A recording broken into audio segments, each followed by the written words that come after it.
What is up, everybody? Today we are filming another video on the Eshopps Deskmate 9-gallon aquarium.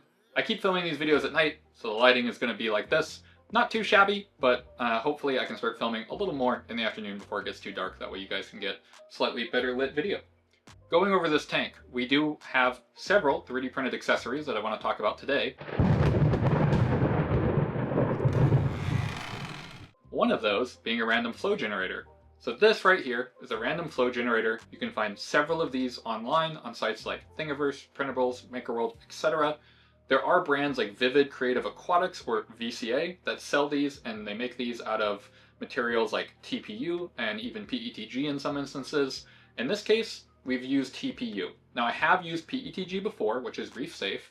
PETG is going to be a rigid, hard structure, and the problem with that is that it makes your tolerances very, very tight. Your tolerances with PETG have to be spot on within about 0.2 millimeters of contact. So with a PETG nozzle and you have your ball head, you need to make sure there's a 0.2 variance there. So if you measure your ball head at 16 millimeters, your PETG random flow generator nozzle has to be 16.2 millimeters to fit on there comfortably. Even then, it'll still be a tight fit. You'll probably have to print several of them to fit correctly. In this case, using something like TPU, it's a little bit stretchier, so you'll notice that this is actually flexible. I can go here and I can flex this all over the place and squeeze it, and it goes right back to form and shape, which is very good. Now in this case, that means that our tolerances don't have to be quite as tight, and we can be a couple millimeters off and still fit this on here. Now with this one, it's a little bit shorter, which I actually prefer, because I printed really long ones at first, and the problem with those is they just stick so far out from your aquarium that the flow is hitting the front wall of the aquarium in a nano tank and coming right back. In this case, the shorter the nozzle, the better, especially in nano tanks like this 9-gallon, where space is a premium. As for modifications for this, I got this file directly from Thingiverse. I'll put the link in the description. The stock of the nozzle is very short, so what I had to do in the slicer, put this in the slicer, go about 5 millimeters up and cut it, and then attach that cut piece to this original file and merge them in the slicer so that I can extend this by about 5 millimeters, which will make this fit on all your tanks a lot better. It'll give you a lot more snug, secure fit, and maybe I'll be able to post that as a remix for this model for you guys, and that way you won't have to do that work on your own. Another great thing about TPU here, TPU is very durable, so this will survive almost anything. I can drop this, I can step on it. It is very, very durable filament. Not only is it durable for that kind of stuff like impacts, but it's going to last on your reef tank a long, long, long time. This is not going to break down in the water, and it's not going to be water soluble, which is really great. TPU has great layer adhesion, so this is going to be completely watertight and water sealed for your reef tank. Now the only other thing I'll mention about random flow generators is that you need to find a random flow generator where the outlet is very narrow. So if you look inside of here, if I can get this to focus, focusing on our random flow generator nozzle here, you can see that that hole in the center of the nozzle is very narrow. You need that narrow opening there, that way it forces the water out and through one of these channels here. If that nozzle outlet is too wide, your water will not get stuck in one of those channels and will not be random. It'll just come straight out and you'll get like 5% of it will be random, which is a mistake I've encountered in the past. With this specific file from Thingiverse though, the outlet is nice and narrow and it forces the water out one of those channels randomly and produces great random flow for your reef tank. Going back to our Eshopps Deskmate Florida 9-gallon, what a mouthful. This tank has a couple other accessories that we've 3D printed. One of those accessories is a lid. So this is a 3D printed mesh lid that I made myself. I made this in Fusion 360.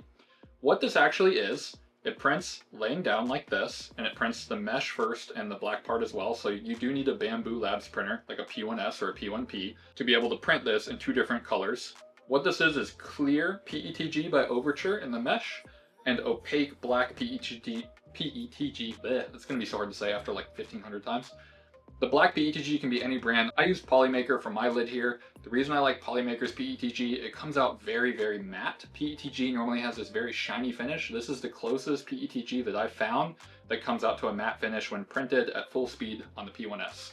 How you get this pattern, the octagon pattern here, or hexagon, whatever this is, the honeycomb pattern, there we go. The honeycomb pattern is printed with 0 bottom layers and 0 top layers. So when you print this on your printer, this is actually the infill, guys, not any kind of, I didn't build this in Fusion 360. I built this in Fusion 360 completely solid, and then it prints without any top or bottom layers, and it prints this honeycomb pattern as your infill type. Now, with that being said, you have to change your slicer to print the honeycomb pattern at 1 mil. So you're going to go into your slicer, go under quality, go to sparse infill, and change that to 1 millimeter in size. It'll probably be set to 0.2 by default. Printing at 1 millimeter is going to print these very large octagons, and this is about 20 to 25% infill. Depending on how small your fish are, you can go smaller or bigger, which will increase your printing time. I went with slightly larger holes and 1 mil thick print here, 1 mil thick mesh, because I don't want this to sag in the center. So when I put this on my tank, it doesn't sag at all, which is really nice. Now, I don't know over time if this will sag eventually. It could. I have no idea. I have not tested this long term, but this is a great fit if you have a printer, you have some clear and opaque filament like PETG, and then you are able to print this for your tank and take a couple measurements, and there you go, you're ready to go. Now, that's only going to work on nano tanks like this, unfortunately, because if you went any bigger than this, you would need a huge printer to print a lid for a bigger tank. Now, our next accessory is a feed hole cover. So you can print a feed cover just like this. Same exact idea, except this one is TPU. So now I can flex this, it's a lot more durable, and it goes in here and gives me a perfect fit. So that will prevent my fish from jumping out of the feed hole cover, and I can take that off and feed the aquarium anytime I like. The next 3D printed accessory is a feed cup. This is also TPU. This one is actually for my Innovative Marine Fusion Lagoon 25 gallon, but I do print this in 2 pieces. So I print a black PETG bottom, I print the cup itself upside down, so there's no support. You don't even need support for this if you don't want. And in something like TPU, I do no support because removing TPU supports can be a little tricky. Now for the nozzle here, I do need supports for this right here because it prints upright. The supports do normally just pull right off of TPU, but you may have to clip them off with a pair of flush cutters. Now in this case, I do have little tiny ridges inside of here that hold the honeycomb bottom, the honeycomb base in place.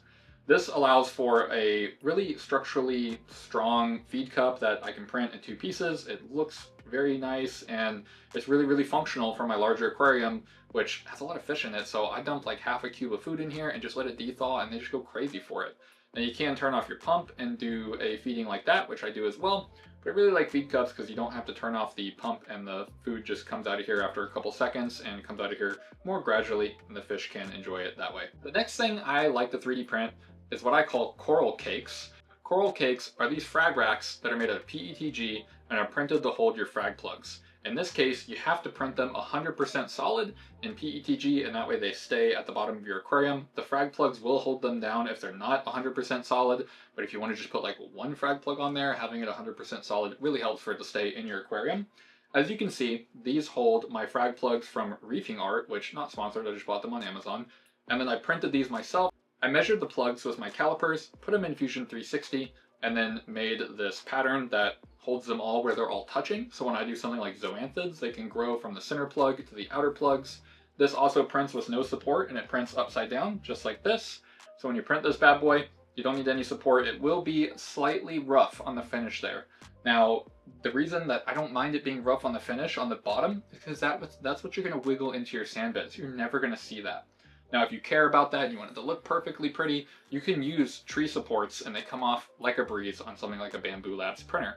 But with those in mind, we'll have our coral cakes to grow our frags like our zoanthids and our encrusting corals onto other frag plugs. We'll have our random flow generator here, which is, I won't run a tank without a random flow generator nozzle. You'll see I actually have one on this tank, on Marineland, on my Deskmate over there. Even my BioCube has one. Every single tank in my house has one of these guys. You need one of these, trust me. They will change your life. The feed cups, love them. They're super nice and easy to use. And then the 3D printed lid here, very, very handy for our aquarium. In this case, it's going to keep all our fish from jumping out, and hopefully we'll upgrade to a polycarbonate lid eventually. But starting out and you need something quick and you have to print it in your house, boom, there you go. You can print that right there and you're ready to go. Other things you can 3D print for your reef tank. Some people have 3D printed filter media, which is brilliant. You can 3D print with 0 top and bottom shells and do an infill pattern like gyroid or something like that. You just need like a cylinder and then do gyroid infill and it'll print filter media for you. People have also printed frag racks, myself included, even with magnets. You can find that on printables.com.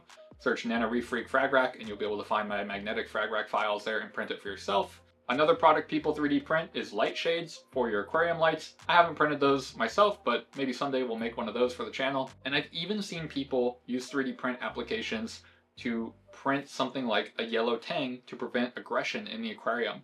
So the idea behind that is that tangs usually fear the largest tang in the tank. So if you have several tangs in your aquarium, you can print a really large yellow tang, put it on a stick, put it in your aquarium, and in theory, it'll tell the other tanks, hey, I'm not the biggest fish in here. I'm going to back off and be more docile because that big yellow tang might mess with me, even though he's not real and they don't realize he's not real. And then that helps reduce aggression in the aquarium, supposedly. Haven't tested it myself, but just a cool idea out there. 3D printing is going to be an awesome technology in reefing in the future. I cannot wait to see what people come up with 3D printing for reef tanks. Stay tuned for this channel, guys. We're going to come up with a lot of cool 3D prints and a lot of files that you'll probably be able to download in the future. Right now, we just have the frag rack online, but maybe we'll get the lid files online and the feed cup and the coral cakes eventually. The only reason they're not online right now is I'm debating if maybe someday we could have a 3D print shop, and if I just throw the files on there, someone could just take them and sell them, for example. And there are lots of 3D printed channels out there, or lots of 3D printed stores that just sell whatever files online. Even though you mark it as non-commercial use, it still gets stolen, unfortunately.